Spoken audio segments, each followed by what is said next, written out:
Hey everyone, it's late.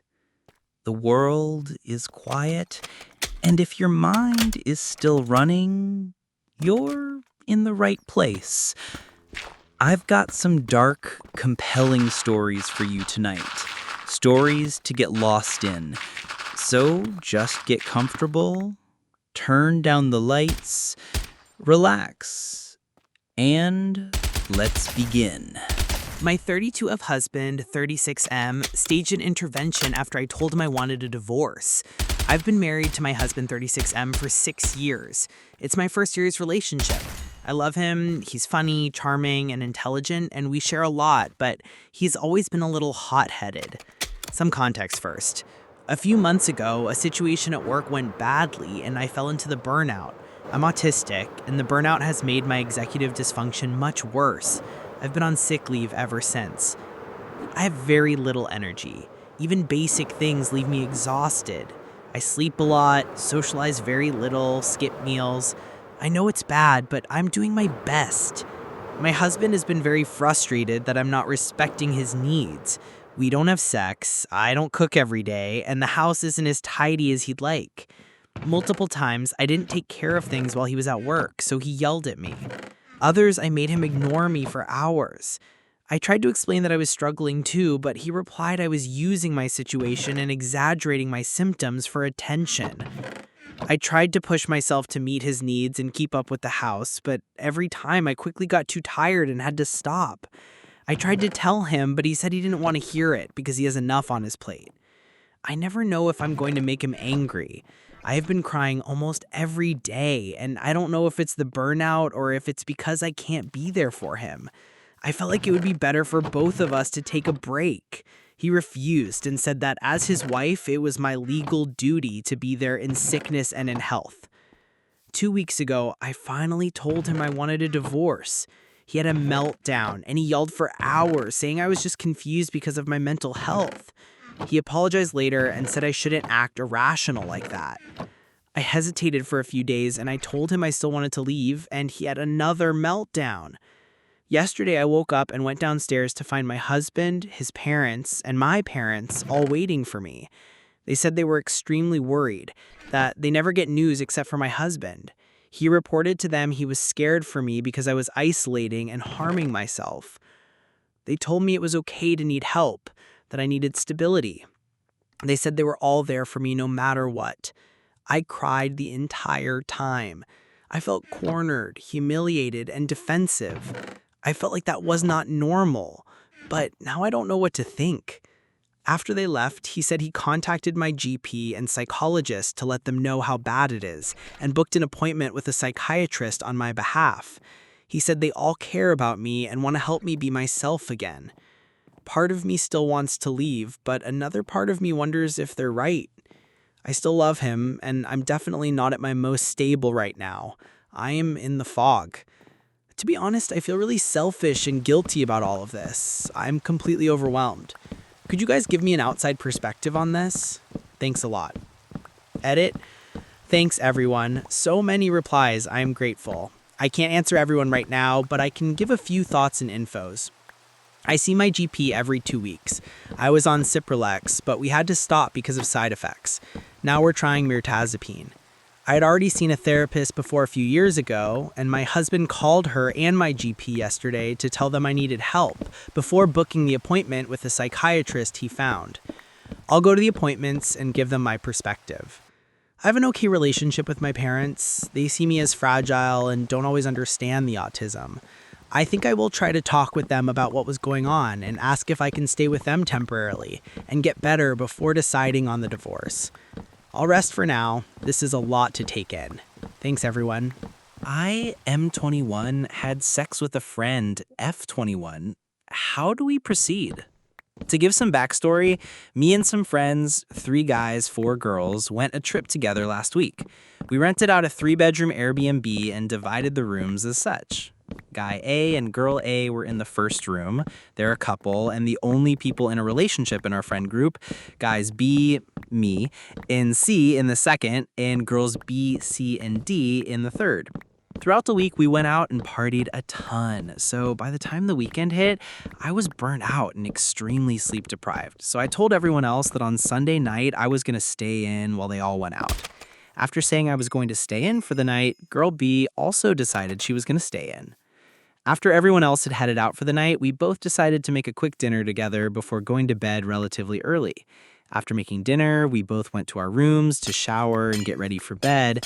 And as I was finishing up and getting into bed, girl B came into my room and asked if she could sleep in the room with me.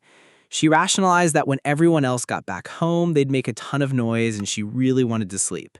The room I was in was a king-size bed. Me and Guy C just put a pillow in the middle as a divider, while the room the three girls were in was a 2-bunk bed set up, 4 beds total. She said it'd be easier and more comfortable for Guy C to just sleep on one of the bunk beds in room 3 than for us to take the bunk bedroom and force someone to sleep on the couch in the living room. I agreed and sent a text to Guy C telling him that we'd switch the room arrangements for the night. Shortly after, she got in bed and we talked, and sparing the details became us cuddling, which became us kissing, which turned into sex. After we had sex, we both showered together before cuddling again and falling asleep together. On Monday, after waking up, things went back to normal between us. Nobody suspected we had sex. We've been friends since our freshman year, never dated, so nobody in our friend group knew nor said anything about it. We all traveled back home on yesterday, and since then, our communication has been what it normally is, just sending each other memes and gossiping in our group chat. Now, here comes my dilemma. Is the onus on me to initiate a conversation about what happened between us? If I'm being honest with myself, I've always found her to be super cute, and she has a lovely personality, but I assumed that after the first 6 months of being friends that nothing would ever happen between us, and I was totally okay with that reality. After things happened, I do feel like my feelings for her have reignited. However, I'm not sure how to talk to her about these feelings, nor am I sure if they're reciprocated. Do I text/call her? Ask her out on a date to talk? Just casually ask her out for coffee, something we've done several times. Any advice would be appreciated, and I'm happy to provide any additional context that I might have overlooked. Edit and update. I texted her, she FaceTimed me a couple minutes later. Apparently she thought I wasn't into her because I didn't bring it up directly with her the next day. I clarified things and was honest about my feelings, and fortunately they were reciprocated. We laughed and are going to go out for a casual dinner in a couple hours. I also want to add, I wasn't confused as to whether or not she was into me physically, but more so wanting more than just casual sex. My M23, wife's F29, childhood friend F27, tried to get me to have sex with her because it was her birthday. How to break the muse without causing fallout. I love my wife to death and I'd never cheat on her. Her friend is always around and she is involved in most of our life aspects. I really don't mind. She has been respectful and not gotten involved in our problems. My wife loves her to death like her own sister. They're inseparable, and I know my wife relied on her a lot while she was pregnant because I worked extra long hours to save money for the baby's needs. She helps us babysit when we need a break, and she had been respectful with me all before the incident. For her birthday, we threw her a small get-together. My wife and her had some drinks together, and I joined them halfway through. It got late, and my wife went to sleep with the baby. I went to the living room to watch some Netflix, and her friend asked if she could watch with me. It's not out of the ordinary for us to all watch movies together or have game nights, so I let her watch TV with me, with boundaries, of course. It was all normal until she got closer and closer and leaned her head on me. I asked if she was okay, and she said yes, she was just tired. She got the wrong signals from me, I guess, and she started kissing me, and she put her hand in my shorts, and she put my hand on her chest. I was so shocked I froze for a couple seconds, and I pushed her off of me. She begged me to at least give her that for her birthday since she was so lonely and wanted attention from a man. And I told her she was betraying my wife, her closest friend. She begged me again until I walked away, and she asked me to not snitch her out. This has been eating away at me, but I don't know how to tell my wife. She's going to be so disappointed, and this is her only trustworthy friend.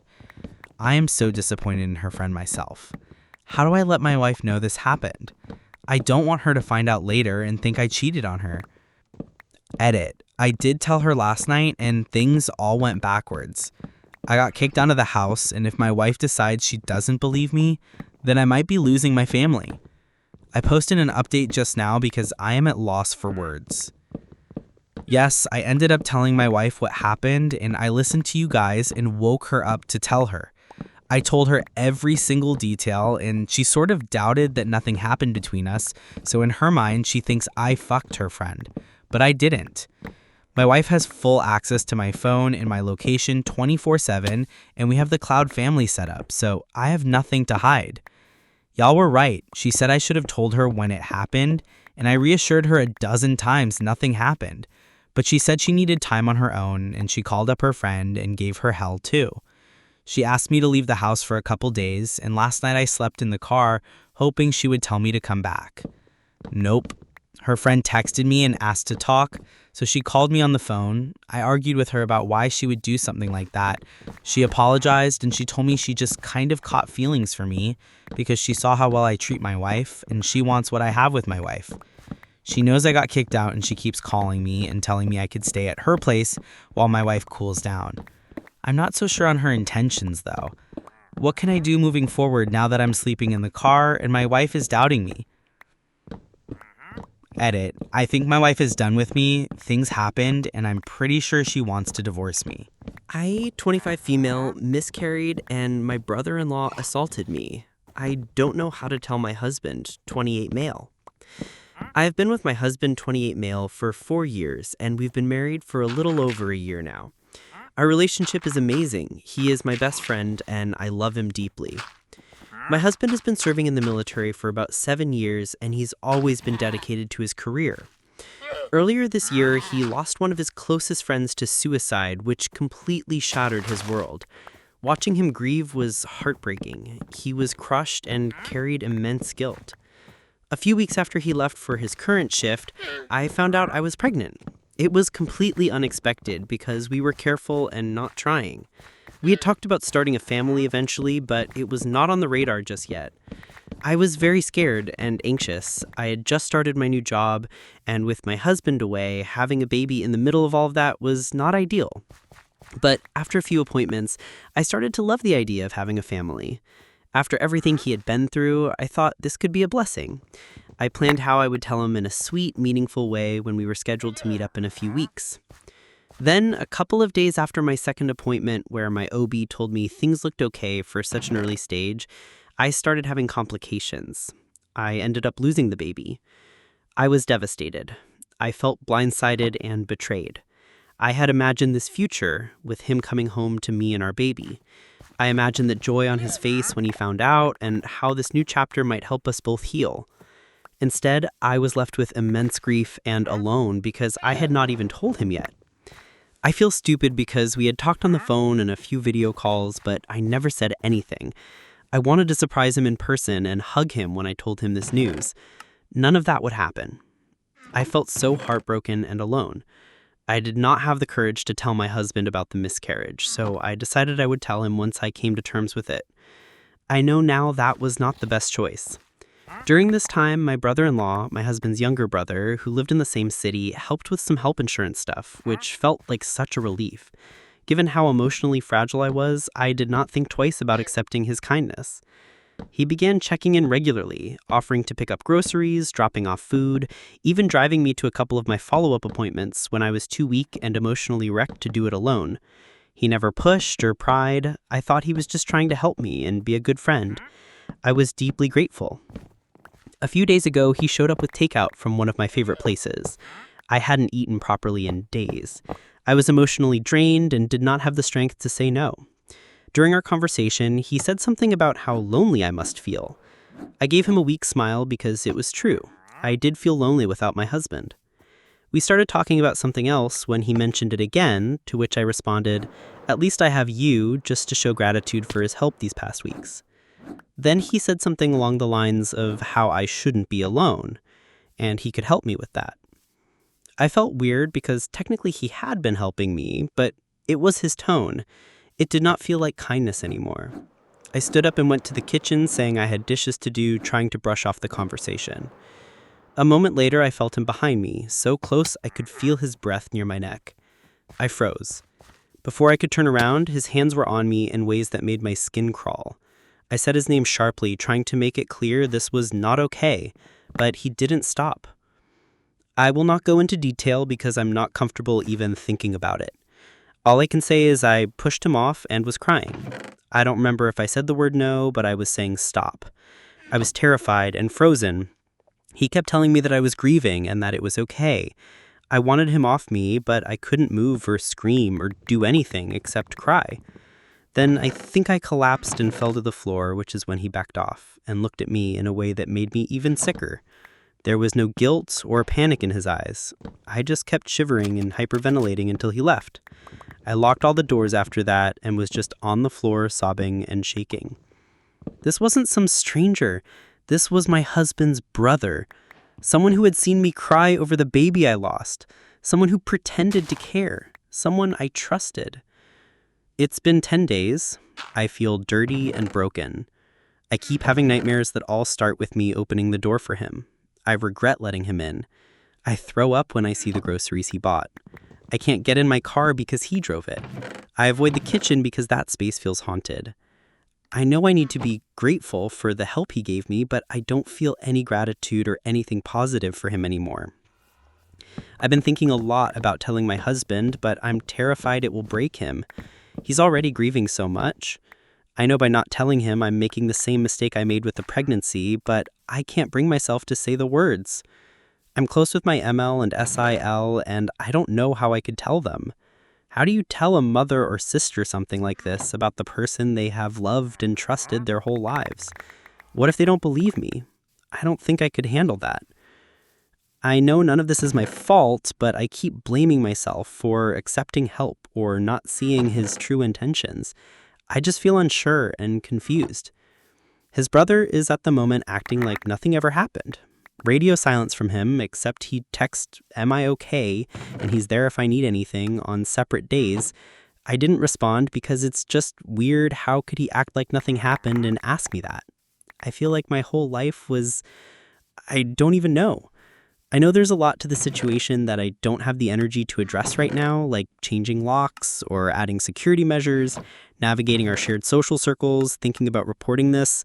I don't even know what to report. Like, nothing really happened, but it also did. I don't know. I just want to focus on my husband at the moment and fix myself in time because I have to meet him this Saturday, and he's going to know something is up the second he sees me. I've already postponed once and can't do it again. I just want to know what would be the correct way to handle this situation because I'm going crazy. TLDR, I got pregnant while my husband was away but miscarried before I could tell him. His younger brother, who was helping me through the miscarriage, crossed the line and assaulted me. I have not told my husband or his family. I am scared, confused, and don't know what to do. 34 female feeling stuck after 2 years of dating because I haven't met his 32M kids. I'm a 34F who's been in a relationship with my 32M boyfriend for over 2 years. I have a child from a previous relationship, he has 2 from his, and my child and my boyfriend get along great. But after all this time, I still haven't met his kids, and it's been a real point of frustration for me. Each time I've asked about meeting them, he's had a different excuse. The first time he said he wasn't sure where they'd sleep, and I responded by offering to go half with him on beds for them to go in my spare bedroom. Another time he said the timing wasn't right, and I tried to be understanding and suggested we plan a play date out somewhere for all of the children. When he mentioned the long drive being an issue, I started getting frustrated. The drive is 30 minutes, he travels farther for work. And lastly, when he said he didn't want to deal with his ex's complaints, everything started to click and I lost it. No matter how I tried to address each excuse, it never seemed to change the outcome. His ex is in a new relationship and her new partner has already met their kids. Knowing that her boyfriend has been welcomed into that part of their lives just highlights how excluded I feel. I've told my boyfriend how all of this makes me feel like we're not on the same page and that our relationship is stagnant. Knowing all this, he keeps reassuring me that it will happen eventually, but he never gives a clear timeline. And it's not just about meeting his kids. We're not on the same page about the future either. I want to get married and have another child someday, and while he says he wants marriage in theory, we never really have a serious conversation about it. As for having another child, he's made it clear he's not interested, and that's a big deal to me. On top of that, he has child support obligations from his kid's mother, and while I understand that's a financial strain, he's not doing anything to adjust it. He won't talk to his ex about renegotiating, he won't pick up extra work, and I feel like I'm left carrying a lot of the load. So here I am wondering, do I cut my losses and move on, or do I try to be more patient and understanding and see if he'll step up? I'd really appreciate any advice on how to navigate this.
AIO for asking my wife to stay at her mom's after I caught her putting something odd in my coffee. I'm 46M, really shaken and need advice to know if I went too far. My wife, 49F, and I have been married for 4 years, together for 7. She's always been so kind, always making my morning coffee, and we've had a good life together. English isn't my first language. I speak it well, but sometimes I struggle to explain feelings, so bear with me. For the past few weeks, I've been feeling off after drinking my coffee, dizzy, nauseous, sometimes my hands shake. I thought maybe it's work stress or something I ate. But 2 days ago, I came home early and saw my wife in the kitchen dropping some kind of powder into my coffee mug from a small, unmarked vial. It wasn't sugar or creamer. It looked strange, like medicine or worse. When she saw me, she slipped the vial into her pocket and said it was just a new coffee mix. But her voice was shaky and she wouldn't look at me. That evening, I asked her calmly to tell me what it was. She said it was a natural supplement to help me feel better, but she couldn't say what it was or why there was no label. I got scared. Those symptoms I've been having aren't normal, and she's never hidden things before. I told her I needed space to think and asked her to stay at her mom's for a few days. She got upset, started crying, and said I was overreacting and breaking her trust. She left last night, and now she's texting me saying it was nothing harmful and I'm making a big deal out of it. I kept the vial, but I'm too nervous to test it. I love her, she's my everything, but I'm scared she might be putting something bad in my coffee. AIO for asking her to leave? I can't sleep, and I keep checking the locks on the door, feeling paranoid in my own home. Please tell me if I'm wrong here. Update. Thank you all for your response. You guys really helped me clear my head. I was hesitant, but I called 911 and they said they'll look into. I'm feeling worse each day, dizzy, weak, and my stomach's still off, so I'm heading to the hospital today to get checked out. My wife keeps texting, begging to come back, and saying it was just a herbal energy boost she found online. But she's still dodging my questions about why she hid it, and it's making my head spin. I told her we can't talk until I'm out of here and know what's going on. She's at her mom's, but her texts are so frantic it's breaking my heart. I love her, but I don't think I can ever trust her ever again. I'm stuck in this hospital bed, and I feel so alone. I'll keep y'all update when I hear from the lab or police. Update. Hey everyone, I'm at the hospital. Sorry for not keeping y'all update. I'm not really feeling very well right now.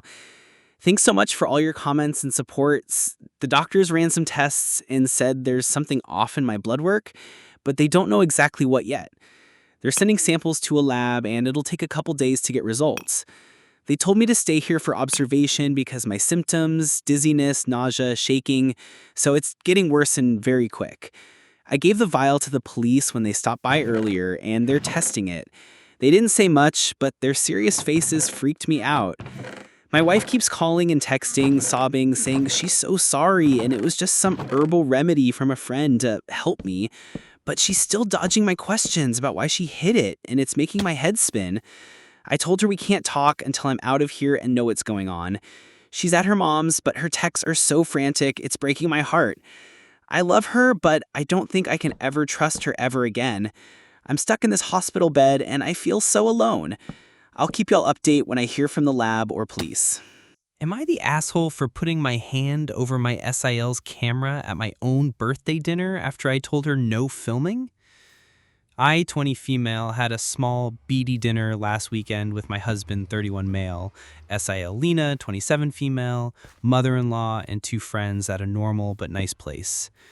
Lena's an influencer. She films literally everything. Plates, forks, people breathing. 3 days before, I wrote in the family chat, "Please don't film me. Food, room is fine, just not my face." She said, "Got you." We sit down, and within like 10 minutes, her phone is up. I say quiet, "Please don't point it at me." She goes, "You look great. It's just vibes." Husband backs me. "She said no." Lena rolls her eyes, lowers it for maybe 2 minutes. Then the cake comes, little sparkler, staff singing. Lena stands and points the camera right in my face, like, "Birthday girl reveal." I put my hand over the lens and said, "Stop." I didn't grab the phone or touch her, just covered the camera for a second. She snaps that I ruined her shot, and this is her job. Mother-in-law says to let it go for one night. I said, "It's my night, actually." It got awkward fast. Server was right there. I felt embarrassed. Husband tried to change the subject, but Lena kept muttering about how she had to scrap everything. I even paid for my own dessert. Long story. And we left pretty quick. Next morning, Lena texts that I humiliated her and made her look unprofessional in front of everyone. Mother-in-law says I should have moved seats if I didn't want to be in frame. Husband says my boundary is fair, but maybe I made a scene by doing it during the song when eyes were already on me. She's posted me before without asking, and coworkers mentioned it. I've asked her to blur or remove, and it turns into drama, which is why I set the boundary in writing before dinner. Why it might be the AH? Public place, I did physically block her shot, and yeah, it was during the song. I could have stood up and turned away or something. But also, I don't want to be online against my will, especially on my own birthday. I don't know. AITA? Am I the AITA for not changing my daughter's wedding venue even though my sister's husband proposed to his 22-year-old mistress there last month? I-51F put down a $20,000 non-refundable deposit on this gorgeous beachfront estate for my daughter. Let's call her Amy, 26F, the wedding next September. We booked it 18 months out. For context, and without revealing too much, it's the venue in our area, and it has been Amy's dream wedding spot in all of her Pinterest boards. Last month, my sister, let's call her Carol, 53F, found out her cheating ex-husband, let's call him Mark, 55M, proposed to his coworker, 28F. She was 22 when they started having an affair, who he had been having an affair with. The woman posted engagement photos from the same venue, specifically the beautiful beach area where Amy plans on having her ceremony. Carol is obviously destroyed. She called me sobbing, begging me to change venues. Says she can't watch Amy get married where Mark proposed to a girl younger than his own daughter. Can't smile for photos on that beach. I feel sick for her. I do. But $20,000 non-refundable deposit. Save the dates already sent. Amy's dreamed of this venue since high school. Everything else is booked or 3 times the price. I told Carol I can't lose $20,000 and crush Amy's dreams because Mark is trash. Carol says I'm choosing money over her mental health, that I'm forcing her to relive the worst betrayal of her life for pretty pictures. I also talked to Amy about it, and she does not want a venue change. That it's not her fault Mark, who has been out of all our lives for the last 5 years, ruined that place for Carol. Carol called Amy a spoiled brat who wouldn't understand real pain. Now Carol's skipping Thanksgiving. My and Carol's side of the family, her daughters, and to a certain extent my parents, says I'm heartless. The place is cursed anyway. Why should we host Amy's big day there? My husband's side of the family says Carol doesn't get to hijack Amy's wedding because her husband's a cheater. Am I the AITA for not switching venues? Am I the a-hole for banning my wife's Disney divorce friends plugins from our house? My wife's friend Melissa, 49 female, is staying with us for a few weeks while she sorts her life out. We have a large home and are very happy to have house guests. She's leaving her husband after 25 years of marriage because she wants to move to LA and work at Disneyland. This sounds like the plot of a bad sitcom, but I'm afraid it's real. Both she and her husband are equally culpable for the failure of their marriage and really bring out the worst in one another. Their relationship has been in a state for as long as I've known them. The problem is Melissa showed up with an arsenal of room scents and sprays and plugins. The smell, teenage girl with a side of forever chemicals, Ode to Disneyland, has completely taken over the hallway, the family bathroom, my office, and even down 2 flights of stairs into the foyer, drawing room, and living room. It's strong, it's nasty, and it's made of and smells like all of the chemicals that we avoid. Sidebar, we've been cleansing ourselves of chemical nasties and have curated our home to smell clean and subtle. It's part of what makes it feel like home. Now it just smells like teen spirit. Melissa is genuinely lovely and in a vulnerable spot, and I don't want to make her feel unwelcome, but it's our house, and this is something we've been intentional about. However, outside of our personal feelings about plugins, it feels really out there to rock up in someone else's home and decide to bring your own plugin scents to totally change the smell of the house. I mentioned how strong the smell was, assuming it was a room spray, and how it was overtaking every room. She said, yeah, the plugins are pretty strong. I was so shocked I asked her to remove them. I opened up with a sensitive ask, hey, those room sprays are pretty strong. Would you mind keeping the door closed if you're using them? And spiraled a bit when I heard her say plugins, plural. My wife told me I was being an a-hole for making her uncomfortable when she's going through a lot, and that I could bitch to her about it was over the line to ask her to stop. I was incredulous that she thought it was okay to change the scent of our house. Am I the a-hole here, like my wife says? I feel pretty justified in my complaint. Edit. To answer the frequently asked questions, the plugins are already gone. The conversation pivoted from, could you please keep the door closed when you're spraying the room, to, can you please remove the plugins? She apologized and removed them immediately. I also spotted after writing this post that the intake vent for the central air was about 12 feet from where one of the plugins was. This explains how the whole house got gunked up so quickly. The smell still hasn't gone 24 hours later. In the part of the conversation where the plugins were revealed, my wife informs me that my facial expressions were all over the place, a mix of shock and disgust. I maintained a friendly but firm tone when I asked her to remove them, and explained my reasoning clearly. I capped the conversation by saying I hated the smell of them, which was unkind and deeply unhelpful. In my defense, I genuinely hate the smell, and I was so thoroughly flabbergasted that an adult would think this is okay to do, that I made an unguarded comment. I just found out my family's best kept secret. My dad isn't my dad. Using a throwaway for safety reasons, using dad and biological father as descriptors so this isn't confusing. I, 24, just found out 2 weeks ago that my father really isn't my father. I recently flew back to my hometown to spend some time with my mom. We were going on a road trip for a week. About 2 hours into our 8-hour drive the very first day, my mom says that she has something to tell me. She sounded very nervous and tried to put it off and kept saying we could talk about it later. I kept pushing, asking questions to try and gauge what it was about. Eventually, she said it. My dad isn't my dad. Now, I don't have all the details, but I'll give you as much information as I was given. My mom said that they had broken up for a while, and in the meantime had slept with a bunch of guys. She wasn't planning on the two of them getting back together, but my dad gave her an ultimatum. He wanted to give them another try, but she only had until the end of the night to decide if she wanted to try and work it out. Ultimately, she did decide to get back together with him. She found she was pregnant not long after. My mom told my dad, being completely transparent about the fact that I was not my biological child from the get-go. He was fairly considerate and said he wanted to stay in my mom's life and for me to be his kid. The only people that know about this are my mom and dad, my grandparents on my mom's side, and my grandparents on my dad's side, my grandma and her ex-husband. And they've known about it my entire life.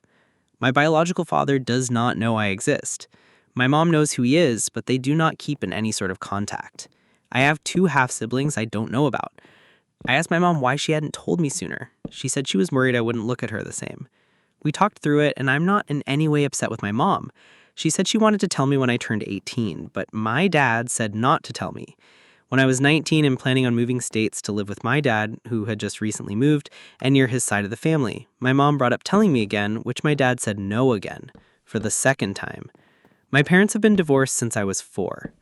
My mom also said he had told me not to tell me, but this happened only a while ago. My grandpa on my dad's side, let's call him Richard, called my dad while extremely drunk. Richard started spouting off death threats towards me and my mom. He called my mom horrible names, slut, whore, etc., and continuously said he would hunt me down. My dad had told me about this, but refused to go into detail. My parents apparently talked after that phone call from Richard, where my mom told my dad that telling me might be helpful just in case Richard managed to get a hold of me and I found out from a third party. My dad told her no again. I don't think I'm upset about the fact that my dad isn't my dad. We don't have a good relationship currently anyways, which was of his own doing and is a whole different story. I'm more upset about the fact that he was withholding information after my mom has wanted to tell me for the last 6 years, all because he wanted me to be closer to him. It feels manipulative and falls in line with other things he's done since I had moved states to be closer to him. Also, it concerns my safety, since someone might want to physically hurt me because I'm not biologically related to my dad's side of the family. I'm so unsure of what to do. My dad doesn't even know that my mom told me. She doesn't want me to tell him that I know. She's told me to keep this to myself since nobody else on either side of the family knows. Not my aunts or uncles, not my brother, who is technically my half-brother. I don't know if I even want to find my biological father since he doesn't even know about me. It feels like everyone wants it to be a secret forever, but I feel like it's burning me up inside. I'm horrible at confrontation. I haven't even spoken to my dad in 2 months. I'm just utterly confused and overwhelmed. I am secretly engaged to the man my best friends told me to stay away from. My boyfriend and I started out as really good friends. When he confessed his feelings for me, I was totally caught off guard. I didn't give him an answer right away. I needed time to think. Naturally, I turned to my best friends, 24F, 25F, and 26F, for advice. They were all against it. They said he was overstepping boundaries, trying to ruin our friendship, and that I shouldn't give him a chance. At the time, I agreed with them somewhat, or at least I thought I did. Edit. Another reason they disliked him was because he was white. This is not something I'm assuming, but something they said to my face. My best friend are Asian American, and I myself am an Asian immigrant that moved to America in middle school. I didn't realize before, but they have stereotypes against white men that they feel strongly about. I of course called them out on the assumptions they made because of his race, and after sitting on everything on my own, I decided, why not give it a try? I've always found him extremely attractive, I enjoy his company, and if it didn't work out, who says we couldn't go back to being friends? My best friends have hated him since this moment. Keep in mind, they've never had a single conversation with him. They only know him from social media since I've posted him on my account before. We started dating, and a few weeks in, we slept together. I told my friends, again, my best friends, and they slut-shamed me. They said I was being stupid, that he was probably bragging to his friends about finally hitting, and that I had no self-respect or self-control. I defended myself, but ultimately let it go because they insisted they were just looking out for me. I've been friends with these women for 10 years, through thick and thin, so while hearing those comments hurt, I still knew they cared about me. They were convinced he'd do something terrible to me and had malicious intentions. In a way, it felt like they were projecting their past experiences onto me, and I felt terrible and guilty for thinking that. It felt like they hated him without ever giving him a chance. If I planned something and he was involved, they'd bail or decline an invite. They made it clear they didn't want anything to do with him. They never even had a single conversation with him. Things got tense, and eventually I broke up with him. Not because of anything like cheating or abuse, but because of something he did that scared me. I'm scared to give details in case my friends use Reddit. After we broke up, the I told you so's came out and my friendships returned to normal, but I never really forgot how they treated me during that time. Like I was an idiot, almost like I was beneath them and naive and dumb. Fast forward 2 years. He reached out, apologized, and said he had grown and taken the time to work on himself. He even said he understood why my friends didn't like who he was back then. He had also been in group therapy for a long time. We started talking again, just friends at first, like how we used to be, but our feelings came back pretty quickly. When I told my friends he was back in my life, they were predictably hostile. One of them didn't even say anything, just wrote me off as a lost cause. I know his past mistakes were serious and they disliked him because of that, but they had already hated him before he made any mistakes. Now no one was interested in seeing if he'd actually changed, so I stopped bringing him up. Eventually, we started dating again, but this time in secret. And the thing is, I've never been happier. We've both grown so much, he treats me incredibly well, and he's been patient and supportive even when I feel like I don't deserve it. Lately, I've been spending more time with him and less with my friends. Not out of spite, but it's just exhausting to hide such a huge part of my life. His friends and both of our families know we're together. My 3 closest friends don't. And now we're engaged. He proposed and I said yes. I can't share that joy with the people I thought would be the first to hear about it. I want to tell them, but I also dread the judgment, the passive aggressiveness, or even them cutting me off completely. Part of me wonders if I've just outgrown them. Another part of me wants to just never tell them at all. If they find out later and get mad, isn't that partly on them for never being willing to hear me out or to try getting to know him? My fiancé doesn't understand why they are still unwilling to give him a chance, but he doesn't let it bother him. He wants me to do what's best for me. I feel stuck between wanting to share my happiness with my oldest friends and realizing they might not be the right people to share it with anymore. Part of me thinks I've outgrown these friendships and that maybe they're not as supportive as I once believed. Another part of me still cares deeply and wants them to be part of my life, my wedding, and everything ahead. But I don't know if that's even possible anymore. I'm looking for advice from anyone who has been through something similar. How do you handle friendships that can't seem to grow with you? If you had to choose between keeping the peace or being fully honest about your life, what did you do?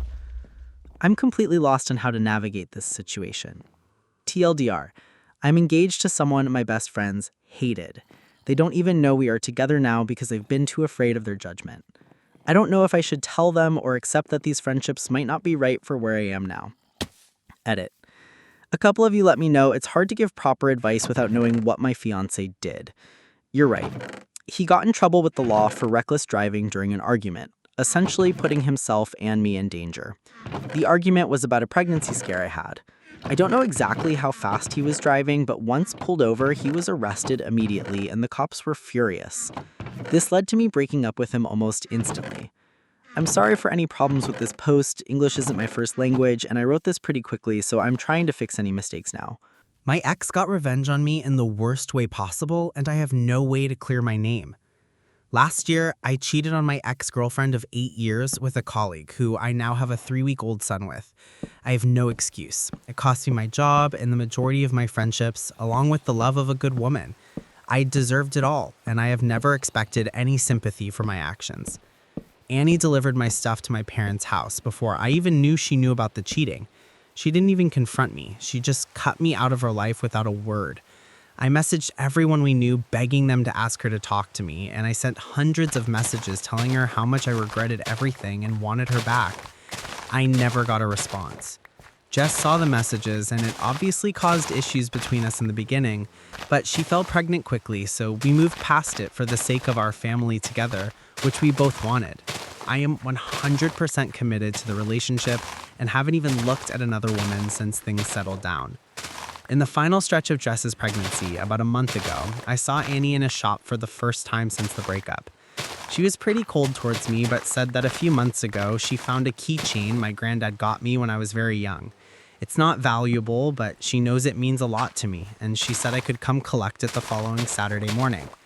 I explained that was 6 days after Jess was due to give birth, so I'd probably need to be home. But she just said I could either get it on Saturday or it was going in the bin, so I agreed a time to go over. My son was born a few days late, but he's perfectly healthy and wonderful, so he was less than 24 hours old on the Saturday I needed to collect the keychain. I planned to pop in on the way to the hospital, but when I got to my old house, Annie invited me in to talk about how things ended between us. I thought we had a good conversation and that both of us walked away with closure. She let me apologize for the way I treated her, wished me the best with my new family, and hugged me as I left. I admit I held on tightly for the hug, but it was purely because of the relief, not lingering feelings. I spent less than an hour at her house, then headed to the hospital. I didn't tell Jess about any of this because I know she still feels insecure about Annie, and I didn't want to add fuel to that. When I arrived at the hospital after seeing Annie, Jess had revoked my access, and the ward manager wouldn't tell me why. I ended up being removed by a security guard because I was denied seeing my son for the second time ever and didn't respond well to being blindsided. I tried calling Jess and her mom over and over, and the only response I got was a screen recording of a message from Annie. It was doorbell footage of me walking through the door at 9:30, then back out just after 10:15, and the hug is only partly caught, so it does look like we could have been kissing. The message Annie sent with it said, "Did he even shower and change his clothes between fucking me and holding his son? Congratulations on being stuck with him for the next 18 years. I hope it's everything you dreamed of." No one believes this is a setup at all. It's something I would have never expected from Annie, and no one else would either. So they're completely rejecting the idea that this is a lie. I sent her a message asking why she did this, assuming I'd still be blocked. Her response was that she wasn't going to let me play innocent and that I may have deleted all of our messages over the past few months, but she hasn't. Obviously, there are no messages, but she blocked me again straight after, so I have nothing at all to exonerate myself with. She waited in silence for almost a year, then took the most cruel and vindictive revenge she possibly could. I have met my son once, minutes after he was born, and now Jess is refusing any contact with me and won't let me see him. Court will take months, and my heart hurts every minute of every day. I know what I did to Annie was horrible, but I don't deserve this. I have no one to talk to about it because not even my own mother believes me. Her only question was why I ruined my life with a baby when Annie was willing to reconcile. And that's about the most supportive thing she said to me since I was dumped. The few friends who stuck with me are assuming the worst too, and it's killing me that not a single person I know sees this for what it is. Everything is ruined. Would I be the ass if I kick my boyfriend's sister out our house? Obligatory, this is a throwaway account. I don't really use Reddit that much, but don't want people I know finding this. I, 25 female, have been with my boyfriend, 27 male, for 3 years, and he moved in with me last year.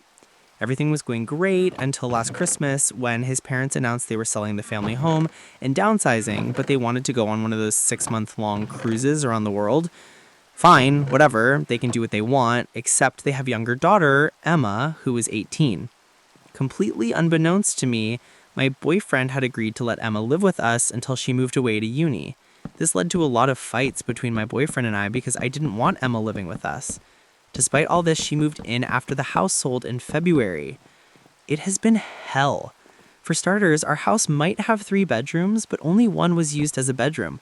One is my home office, and the other was a home gym for me and my boyfriend. Emma turned the gym into her room, and now a lot of our equipment is in storage. I hate having Emma here as she's a total brat and doesn't contribute anything to the house. Here's just a small list of shit I have to deal with. The second Emma turned 18, she was out with friends, coming back drunk at 3 a.m. and waking up my dogs as she clattered into the house, normally with an equally drunk friend. For the first month of her living with us, she would steal my stuff constantly. Skincare, hair care, perfume, clothes, anything. I now have a lockable box for toiletries so she can't get to them. Has lost 6 different sets of house keys since moving in, and I've had the lock changed twice due to various issues. Refuses to do anything I ask her to do because she's busy. She doesn't have a job. How is she busy? Refuses to eat anything I cook and will demand we order takeaway instead. I have asked her repeatedly for meals ideas, and even if I make that exact meal, she refuses to eat it as it doesn't taste right. The breaking point came last weekend when me, my boyfriend, and the dogs went away for the weekend. I was reluctant to leave Emma in the house by herself, but my boyfriend said it would be a great way for Emma to gain some independence before going to uni. Big fucking mistake. We came back on Sunday evening to a trashed house and a hungover Emma asleep in her room. I had to get a professional cleaner in on Monday to tackle the worst of the mess after I spent half the night cleaning. I'm done. I want her out the house.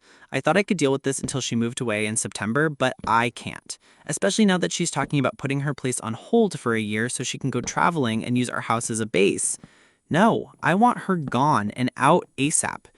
True, she has nowhere to go as her parents aren't back from their cruise until the end of August, but I don't care. I want her gone. I've talked to my boyfriend about this and he won't budge because Emma is family and he can't kick her out. So would I be the ass if I kick her out? I did forgot to mention this in the post, or maybe it wasn't clear. It's my house. I own it outright with no mortgage, and my boyfriend is not on any official documents. The only thing in his name is our Sky TV payments. Everything else is in my name as I lived here before he moved in. He does pay half towards bills, but he just sends the money to me each month.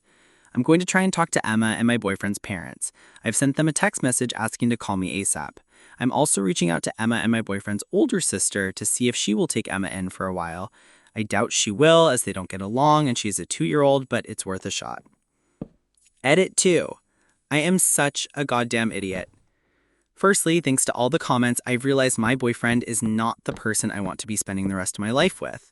Secondly, I managed to have a video call with my boyfriend's parents and wow, just wow. First of all, they've been sending Emma £700 a month to cover her living with us and I haven't seen a penny of it. Their mom mentioned that I could take the cleaner fee out of Emma's money, and I asked what money she meant because Emma doesn't have a job. She laughed and said, "This £700 we send Emma every month to cover all her expenses while she lives with you." They've been sending Emma money, and she was supposed to be giving this money to us to cover everything since February. Either Emma's been keeping it or she's given it to my boyfriend and he hasn't said a word. Surprisingly, her parents were furious that I haven't seen any of this money, and they're sending me a bank transfer of £4,200 to cover the money that Emma should have been giving us since February. They're sending it to my personal account, then I can do with what I see fit. I was brutally honest on the call and said that I can't have Emma staying with us any longer. Yes, she might leave in September, but what if she doesn't get the results she needs for uni and has to defer, or if she takes a gap year? I'm not putting up with this for another year. Their mom is going to talk to her sister and see if Emma can stay there until they get back at the end of August. For those wondering, yes, they have a house all lined up for them when they return. They will not be living with us when they get back. I'm going to have a serious talk with my boyfriend this evening, and I'm now rethinking our whole relationship. If he tries to fight over Emma staying, then it's over. A lot of the comments in this post have made me realize that I've been a doormat to this man since Emma moved in. Also, that I should have been charging him rent, and I'm not standing for it anymore. Wish me luck, helpful Reddit folks. Wish me luck. The story of my mother's stalker. I'm 16 years old, 17 in a week, and haven't had many interesting things happen to me that are worth talking about, but I wanted to share this experience of my mother's that she had while in college. It's something my family and I joke about with her now, but at the time, it greatly affected her life and was definitely a situation in which she feared for the worst. During the end of my mom's senior year of high school, she began dating a guy named Jeff. He was the type of person that everyone wanted to be around. Funny, entertaining, just an all-around nice guy. However, they had been dating for almost a year when my mom realized that Jeff didn't necessarily believe in a monogamous relationship. He thought that it was perfectly okay that he be with other women while with my mother as much as he wanted, but my mom couldn't be with anyone else but him. It was all very contradicting, as he would fool around with other women but was really possessive over my mother and overall super controlling. Now, full disclosure, Jeff never laid a finger on my mom, but he was incredibly emotionally and verbally abusive. They dated on and off for a while, but once summer was coming to an end and my mom's freshman year of college was inching closer, she knew that Jeff wasn't good for her and ended the relationship. Now, this is where everything started to go downhill. My mom says that by this time, Jeff started to do drugs, which ones she didn't know, but they were enough to push him over the edge. They ended up both going to the University of Alabama, and it was then that the stalking started. My mom began to see Jeff everywhere. It was always when she was off campus, figuring that he wanted to ensure that she wasn't hanging around any other guys. They attended classes on opposite sides of the university, so she never saw him during school hours. But Jeff was still possessive and abnormally clinging even after they had broken up. At this point in the story, my mom was dating a boy named Chris. He was the typical good-looking, rich guy that almost every girl had a crush on. They had gone out to dinner one night and headed back to his place for a movie. It should be mentioned that in Chris's living room, there was a large window in which you could see out into the street from where you sat. Chris and my mom were on the couch watching their movie when the environment shifted. My mom's eyes flickered over to look outside, and standing under the dim yellow light of the street lamp at the corner of the sidewalk was Jeff, staring at my mom and Chris from a fair distance. This was not the first time my mother caught Jeff following her, and being fed up with his bullshit, marched outside and told him to leave her and Chris alone. I'm not sure whether he left after that or not, but it was for sure not the last time she would have to confront him. During my mom's senior year, Jeff started to do more than just follow her around on dates. My mom lived in an apartment complex off campus at this time, a nice little area with polite neighbors that she quickly made friends with. Eventually, Jeff found out where she lived. He started to show up out of nowhere. Pretty much everyone who was close with my mom was aware of Jeff. She told me that she would be chatting with her neighbors in the courtyard's complex when they would point out Jeff staring at her from outside the gate. They joked about it with her to ease the tension, but knew how serious it really was. Jeff at this point started to become somewhat of a threat to my mother. On one particular night, my mom's roommates were not in the apartment with her. She didn't exactly know where they were, but she knew she would be the only one in the house that night. Her room at the time wasn't really dark. The curtains she had covering the windows not doing much, as the light from outside would still seep through. My mom has always been a very light sleeper, usually never getting a good night's rest as the slightest movement or sound wakes her. That night, something alerted my mother enough to disturb her sleep. Her eyes adjusted to the slight darkness, and almost immediately she noticed the figure of a man standing at the foot of her bed, peering over her body as she slept. My mom knew it was Jeff instantly and screamed angrily at him to get out of her house. Startled, she jumped from the bed, finding a window of opportunity to escape as Jeff began to move to the other side of the bed. My mom ran out of the complex, opening her front door to find two of her neighbors already there. The walls of the complex weren't thick at all, and so the screaming was able to get their attention. That was the night she finally called security on him. My mom told me that she lived on the first floor, but still has no idea how Jeff broke in, nor how long he was standing there or what his intentions were. However, that wasn't the only time he broke into her apartment. Sometime later, my mom came home with her roommates after a night out. She was pretty drunk, and so she didn't even make it to her room, passing out on the living room couch. She stirred awake after a few hours of sleep, and feeling dazed, she noticed the silhouette of a person once again, standing still in the kitchen. In her drunken state, my mom figured it was one of her roommates, quickly shrugging it off and falling back asleep. It hit her later on that the figure was indeed Jeff, and he had broken in just to make sure that she was at home and not out with another guy. Jeff had broken into her house more than just those 2 times, though, mainly when she wasn't home, and it angered him when he realized she could have been out with a boy that wasn't him. My mom finally drew the line when Jeff slashed all 4 of her car tires, thinking it would prevent her from going anywhere. She filed for a restraining order immediately after that. She never knew what happened to Jeff. Turns out, he was too busy following her around that he let all of his grades slip and he wasn't able to graduate that year. Some time passed, and she married my dad, who was also attending Alabama. I always wondered what it was that drove Jeff from a basic douchebag boyfriend that cheated to a whole drugged-out psycho that invaded the life of my mother for years. My friend's fiance said this isn't his wedding, it's hers, and she's blaming his feelings on his diet. My friend 29F has been dating her current fiance 24M since January, and they planned after only a week together that they were going to get married. They signed up for marriage classes through their church. She threw herself a bridal shower before getting engaged, and then a month later on their 5-month anniversary, they formally got engaged. Her wedding is now in 5 days, and he hasn't helped plan it at all. But to be fair, she also has deferred most of the wedding planning to her mom. There's been a lot of issues throughout all the wedding planning since they are rushing this marriage just so they can have sex and get pregnant right away, since he's concerned about her ability to get pregnant since she might be too old to have kids. One of the biggest issues is they gave their final head count to the caterer before sending out the wedding invites, which were sent out only 4 weeks prior to the wedding with no RSVP by date.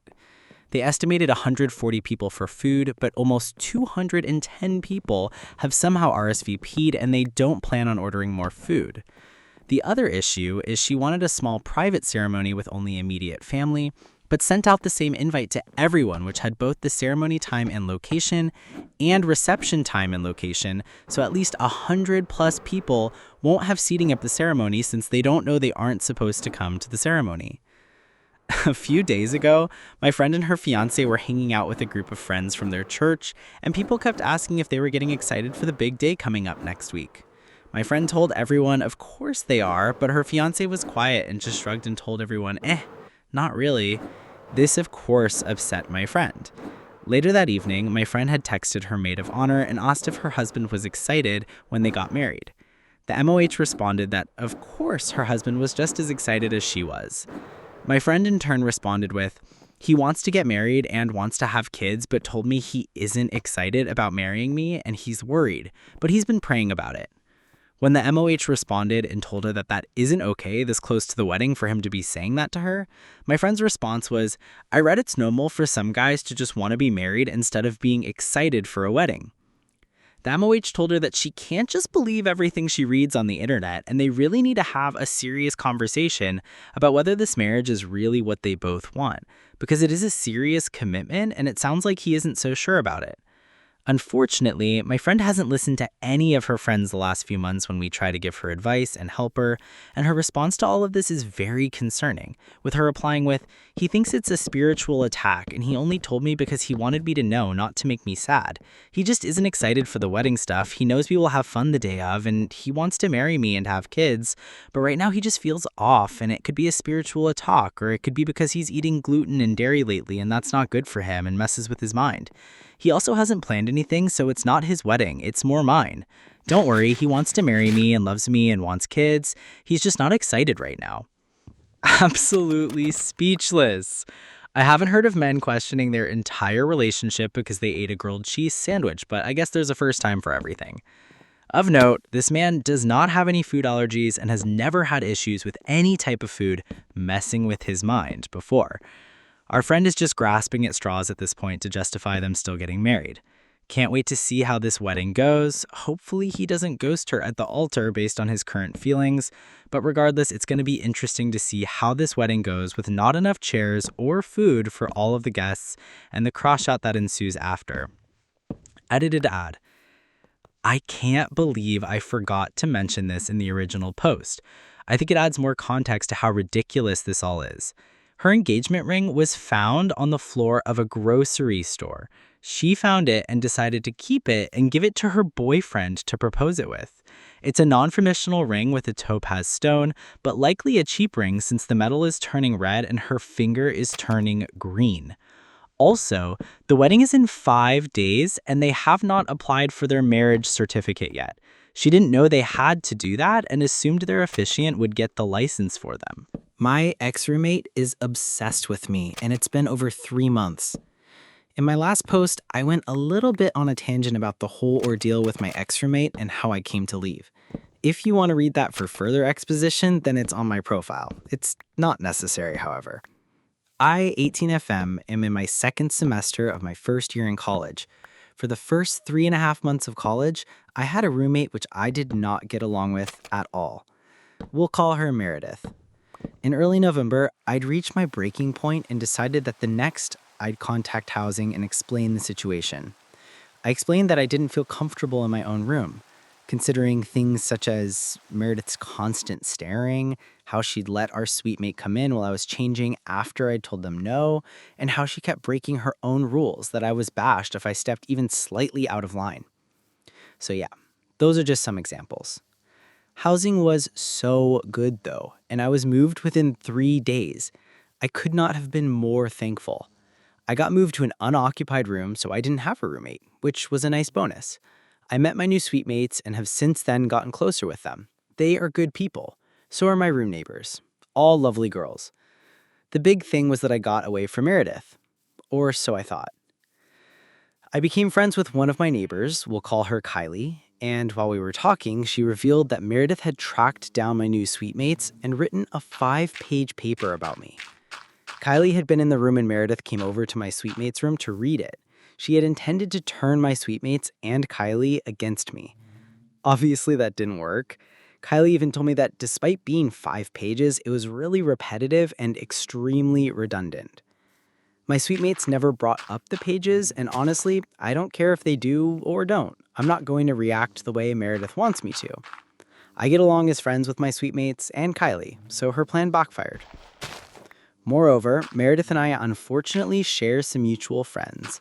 We'll call one Lena and the other Caitlin. We lost a majority of their friendship when Meredith began excluding me. Of course, things find their way back around. Lena and I joined the same sorority and rebuilt our friendship. Both of us are also close to another girl in our sorority we'll call Eva. I see Lena and Eva a lot, which is great because the 3 of us get along very well. Then new information was revealed. Lena had known Meredith's side, and she hadn't originally wanted to know mine because she wanted to stay in the middle. That was fine. A couple days ago, she asked for my side. She felt like something was off about what Meredith was claiming. Plus, she was starting to see a harsh side of Meredith and figures I was treated more unfairly than Meredith is willing to admit. I've yet to finish the whole story, but I told her that Meredith read the pages to my suitemates after I had already left. Lena said that Meredith had told her she was writing the pages, but had lied and told her it was for the RA. Lena had found out only recently that that wasn't true, and she was sharing it with others. That's when I found out she was telling anyone she could, not just my suitemates and Kylie. Meredith was trying to turn as many people against me as possible.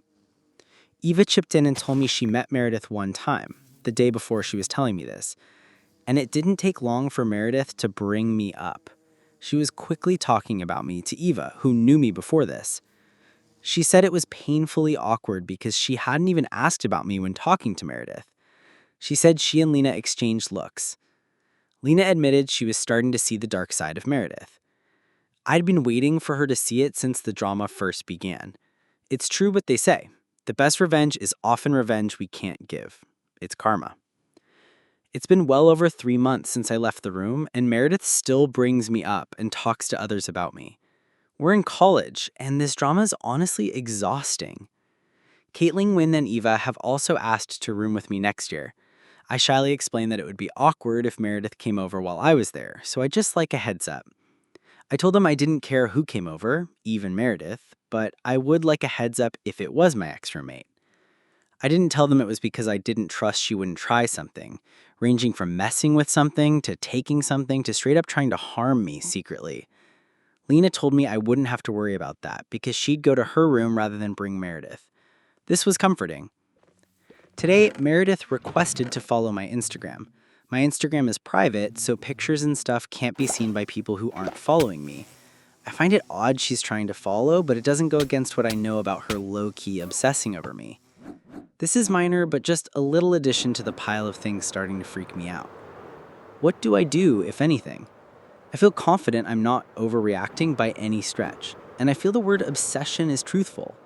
Even Lena had been worried obsessed without me saying anything. I left the room, and she still thinks of me and obsesses over me. We knew each other for 3 months. That was it. She and I spent less time in a room together than the time separated. Help. Cancel the wedding? My fiance, 28 years male, and I are planning to get married in May 2026. We started dating 2 years ago. He moved into my apartment at 5-6 months together. I thought this was the right thing to do at the time. We both agreed. Everything was truly smooth. I really thought I knew him so well. We clicked off the bat. I've been close for the last year. When I quit my demanding job last year, he fully supported me, which I appreciated, especially being away from family and friends. I deal with anxiety and depression. I see a therapist, take medication, and try to do everything I can to better myself. Hygiene, physical activity, spending time with friends and family. When we first met, he had recently moved back to our state and was not working. To be clear, I'm not the type of person to disregard someone for financial reasons. I can make my own money and be my own person. Also, if I like you, then I like you, and I'll do anything to be with you if that interest and effort is there. So he moves in at the 6-month mark. Things were good, but I feel like I've been wearing rose-colored glasses, looking over things that I genuinely don't enjoy about my partner. He makes remarks that he thinks is funny, even though they could be hurtful. Racial, homophobic, misogynistic remarks, alcoholic jokes, etc. This is something I've ignored or enabled, but has become a really hard thing for me to listen to daily, especially as we get closer to our wedding date. I'm not fond of being treated like a roommate, a guy friend, or a mother figure to someone who is almost 30 years old. I've even told him personally that my family has been through alcoholism and to not make those kinds of jokes, and he still makes those jokes 2 years later at family functions. I don't want to be uncomfortable. I don't want my family to be uncomfortable, and I certainly don't want to raise my future children around that, knowing that they will model his behaviors for them if he doesn't change. He consistently talks over me, does not listen to my needs, and does not think about me in the way that a fiance should. I am constantly cleaning up after him. He calls me his secretary as a joke just because I'm the one that will write out our calendar, to-do lists, grocery lists, etc. We celebrated our 2-year anniversary this last week. The week before, we bought a house with both of our names on the mortgage, and I'm starting to freak out. I haven't sent the save the dates yet because he hasn't gotten the addresses to me that I've been asking for weeks. He will consistently leave his dirty laundry, dirty dishes, etc. everywhere. I'm not the person that can deal with clutter and trash. I need a safe and clean place to come home to, since I work a very emotionally demanding job, and this doesn't cut it anymore. A few weeks ago, I went on a girls' trip. I cleaned an apartment up and down and getting it ready for moving out. I came back on that Sunday and it was completely trashed. His rabbit, yes, we have a rabbit, it's not weird, chewed through my entire couch and ate our apartment floorboards. Every time I try to bring up that I need help and that I can't do this alone, I give examples of things that I need help with, and yet I'm still the one doing everything in this relationship. Like I said, last week was our 2-year anniversary, and I asked why it was treated like any other day. I asked that maybe for our first wedding anniversary that some flowers or dressing up for a dinner would be fun. He told me, I thought about getting you flowers on the way home from work, but I didn't, and I don't know why. I told him that we should look into marriage counseling because something isn't feeling right. He said that he doesn't want to do it because he doesn't like the idea of it. And I'm sitting here thinking that we need to do something because I've done all I can and I don't know what to do anymore. Am I being crazy thinking that helping with cleaning the house, being open to conversation, trying to ignite the spark again will help this situation? I thought this was basic in any relationship, so why am I not getting this from my fiance? I don't feel heard, seen, or appreciated. I don't feel pretty. I don't feel loved. We had a talk last night, and I told him that I want to postpone the wedding planning until we figure things out because I don't want to be a single partner mother in a full-blown marriage for life. I can't do that to myself. Please lend me some advice. I hate my stupid roommate, and I wish he would just go ahead and die already. So I hate my roommate. I hate him more than I have hated another human in my life. Whatever fraction of goodwill or benefit of the doubt I have been able to give to him has dried up into nothingness. I hate his fucking guts. I keep secretly hoping he might just die already because at least then I might not have to feed his ass. I never liked this guy. I used to work with him at my job. I was a host. He was a waiter. My only real interaction with him before he moved in was him bitching at me for someone else double seating him. He never showed any little kindness to me, never helped me out when I was struggling, even though I would do the same for him when I could manage it. He mostly just stayed to himself, which is fine. We were just coworkers, and he didn't need to be friends with me. But then he ended up as my roommate literally overnight. My other roommate literally put his name on the lease before telling me that he was going to move in. Apparently they weren't dating when he moved him in, but they started dating really fast. So pretty quickly, being a dude who had no positive or negative traits went completely to shit. Because once someone moves in with you, they start having a lot of noticeable negative traits. He watches annoying kids shows at really loud volume, leaves his stuff everywhere, keeps increasing large snack hoards all over the house in random cabinets, and then gets really annoyed when I find them. Not eat them, just find them. He is weirdly passive-aggressive and will get mad at you for the weirdest shit. Like, I won't even know what I did and he will be pissy about it. This sucked, and I already had no intention of renewing a lease with him, but at least he was paying rent. Then, this fucking bastard stopped paying rent. He changed jobs to a different job, and from being a waiter to being a cashier, which meant he no longer got tips, which meant that his paycheck was his paycheck. So he decided to spend his entire paycheck on random bullshit because clearly he would have a different one that was tips, which he didn't, because you don't tip cashiers.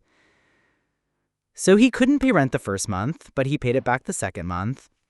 And then his hours got cut and he didn't have the balls to complain about it or try and pick up an extra shift, and ended up working like 15 hours a week and still not paying the full rent. Also, he had like no emergency funds, so he had to cover his ass.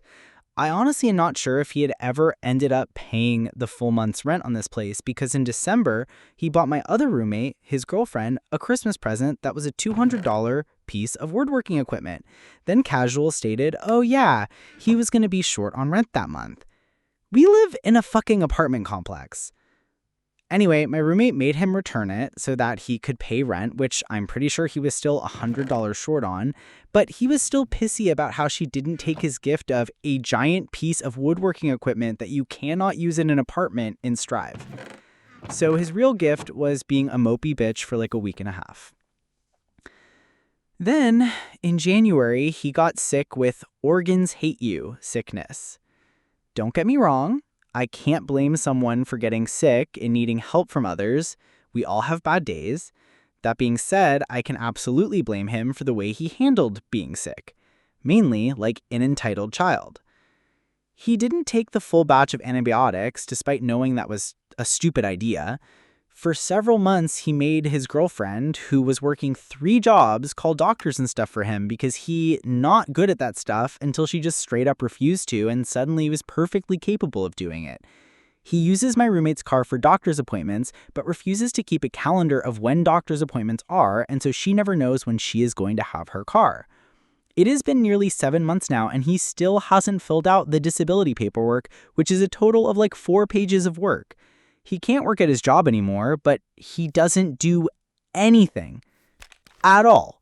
Literally anything. He doesn't clean up after himself at all, or cook, or do his own laundry.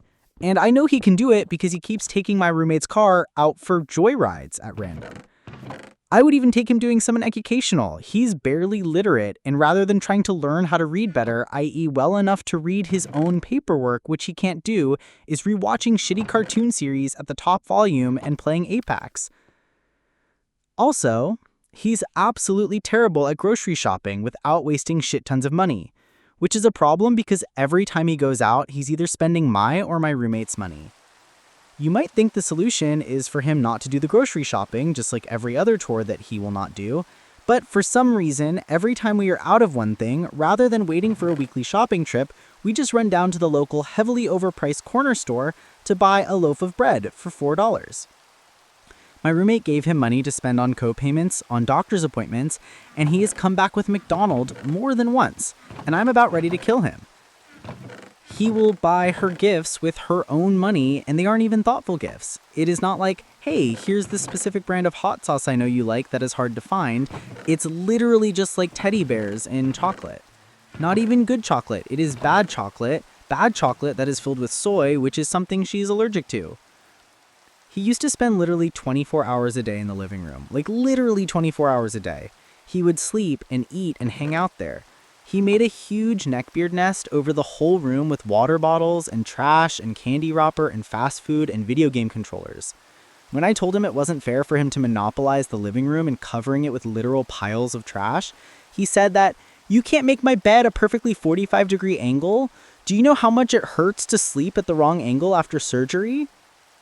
I told him that I in fact could very easily make a bed at a perfect 45-degree angle, and they make mattress pads just for that purpose.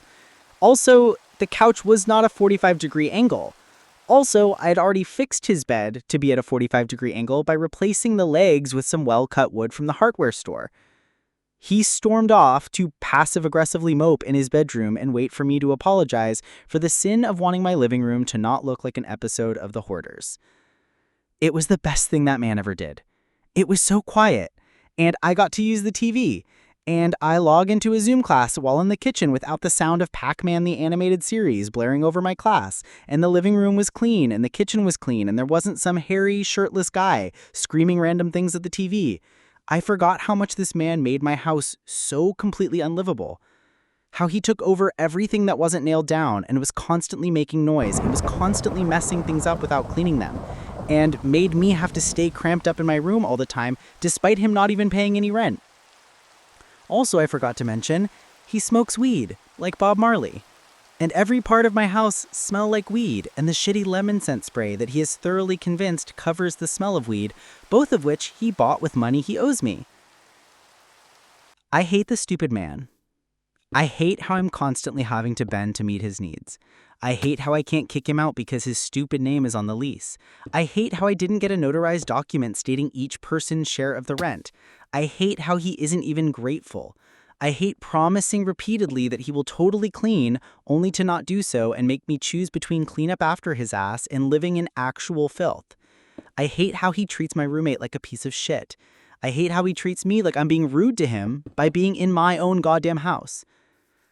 I move out in 2 months, and I am counting down each day because this stupid bastard owes me thousands he will never pay back, not even including the food and gas and McDonald's he keeps buying. I hate how my roommate doesn't want me to call him out on his bullshit because his ego can't handle the fact that he's a freeloading bastard, and it really hurts him to be reminded of that fact, but he won't do even the barest minimum task to earn his keep. And most of all, I'm pissed because there are probably at least a dozen other people I could think of who would do more and are more deserving and more in need of a 7-month period of not paying your bills. It's just I got stuck with this piece of shit. The world would literally be better without him. He has no reason for existing. He's not even nice. He's just a guy moving in the universe who takes what he can take and never gives anything back. And as much as it makes me feel like a shitty person, I really wish he would just fucking die. All the doors and windows in my university building have disappeared. We're trapped here. Not sure why I'm bothering to type this all out. I guess I'm hoping that it'll help me make sense of things, that it may reveal details I hadn't noticed before, but I doubt it. I'm really starting to lose it, and so is everybody else. I'll start near the beginning. I got to the university at around 10 this morning. I had an exam for intermediate philosophy, an elective course. Just figured I'd get it out of the way during the summer. I don't remember seeing or hearing anything weird when I first entered the building. Then again, I wasn't really paying attention. My eyes were glued to my notes and attempts at some last-second cramming. Although I distinctly recall first entering the building through a door that I'd gone through many times before. The weird shit started with the exam itself. The questions on the first page seemed relevant enough to the material we'd been taught in class, but then I turned the paper over and couldn't understand what I was looking at. It was a diagram of some bizarre, complex shape. Could have been a machine of sorts. The part that scared me was that it seemed vaguely familiar. Not enough for me to be able to place where exactly I'd seen it before, but enough to evoke this distant recognition, and it made my skin crawl. Whatever the memory was, it had most certainly been an unpleasant one. There was no question below it. Actually, the rest of the page was completely blank. I raised my hand while continuing to stare at the diagram, thinking that maybe they'd given me a misprinted copy. When nobody came over to me, I looked around the room, seeing that there actually wasn't a proctor or a supervisor present at all, just a bunch of confused-looking students. Thinking back, I was sure that I'd seen a person standing at the front of the room when I'd first entered, the same person who told us we could begin writing. But it hadn't been the professor. It hadn't been anybody I'd ever seen before. I just hadn't questioned it at the time. None of us really knew what to do. Eventually, somebody got up, left the room, and then a few more followed. But most of us stayed seated. I guess we were still under the assumption that if we left, we'd be in trouble. The product of years and years of academic conditioning. After a few minutes, one of the students came back. His eyes were wide. He told me that there was something weird going on, that the doors at the main entrance were now missing. It was a difficult thing to believe, but the guy had said it with such fear and sincerity that it compelled us to stand up and leave the room in order to confirm it. And he happened to be right. Where the doors should have been was a just blank solid wall. Somebody suggested that it could have been construction. Everybody else argued that was impossible. We were in the lecture hall for no more than 20 minutes. What kind of construction starts and ends so suddenly? Of course, the next step was to go and check the other exits, find out whether or not we'd actually been trapped here. I knew the layout of the building fairly well, not like the back of my hand, but I'd been here enough. It was reasonably large, 3 stories tall, probably a basement as well. I knew that there were 4 different exits, though it wouldn't have surprised me if there were more. After scouring every inch of the first floor, I could feel my heart dropping down into my stomach. Every exit that I'd clearly remembered existing before was gone, all replaced by a blank wall. Afterwards, I walked back to the main foyer, where most everybody else had gathered, all of them with this stunned look on their faces. Somebody brought up the fact that all of the windows were missing as well. We all looked at her. Then we looked around. She was right. It was something we hadn't noticed at first because the shock of the missing doors had overridden it. They were all gone. Even the large glass panes on the roof. People were shaking their heads, their expressions a mix of confusion and deep distress. Some were pacing around muttering to themselves. A few of them were cursing out loud. I observed the group. There were maybe around 30 of us. I only recognized a few faces, but that made sense, given that I'd barely shown up to any lectures. And I only knew one of their names, Rachel. She was standing separate from everybody else, looking intently at her phone. I'd sat beside her during the first class of the semester, where they'd forced us to participate in a series of icebreakers. We'd exchanged numbers then, but neither of us had reached out afterwards. She noticed me and offered a tight smile. She walked over, asked if I had cell reception. I checked and saw that I didn't, which wasn't normal. Not that I'd ever had good reception in this building, but there had always been at least 1 or 2 bars. Now I had absolutely nothing, as if I were out in the middle of the woods or something. She then asked me if I had internet access. I could see that I was still connected to the university Wi-Fi, though everything seemed to be loading at a snail's pace. She said she was experiencing something similar. She'd tried sending out some emails to the administration asking what the hell was going on, but they hadn't delivered. I have a friend, James, who was also supposed to be on campus that day to write a different exam. I tried calling him on Instagram, but the connection was too poor to get through. Then I tried sending him a message asking him to walk over to the building, tell me what he saw from the outside. The message took a painfully long time to get through, but eventually it did. While we waited for a response, Rachel brought up the fact that there was a bridge on the 2nd floor connecting this building to the earth sciences. With nothing better to do, we went up to the stairs in order to check it out. But we weren't the first ones there. A group of 3 was already standing in front of it. They looked like they'd just seen a ghost. The blood drained from their faces. When we rounded the corner, we understood why. The bridge was there, but it was dark. Not dark as in the lights weren't working. I mean, there was just nothing there beyond it. A complete absence of everything. An outright void. We couldn't even see a few inches into it before the light was completely smothered. It wasn't even gradual. It just stopped. Staring at it was uncanny. I began to wonder if maybe it was actually just a black wall. I grabbed an empty water bottle out of my backpack, preparing to throw it in when one of the other guys told me not to bother. He said, "We'd already tried that. It's not solid, not a wall." Rachel asked him if anybody's tried going in there. He shook his head and told her, fuck no, but that she could be her guest. She stared at it for a long while, and it almost looked like she was considering it, but she didn't move. Soon, a few more people came up, and we caught them up to speed. By now, there were about 10 of us just standing in front of it, all waiting for somebody else to go in. A silent tension hung in the air, as if this were some kind of bizarre trap. Eventually, somebody volunteered to check it out. A guy I didn't recognize at all. Tall, muscular, buzz cut. A tattoo of a chainsaw on his arm. Said his name was Arnold. He approached the darkness carefully and stopped a few feet in front of it. and then he just stared ahead. We asked him what he saw. He said nothing at all. He tried using his phone flashlight, but it couldn't pierce even an inch of the gloom. It was clear that he didn't want to go in, but that he'd nevertheless committed himself to it.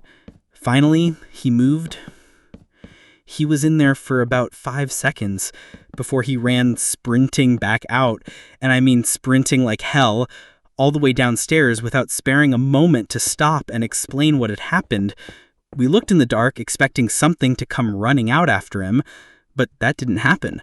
Nothing moved, and nothing made a noise.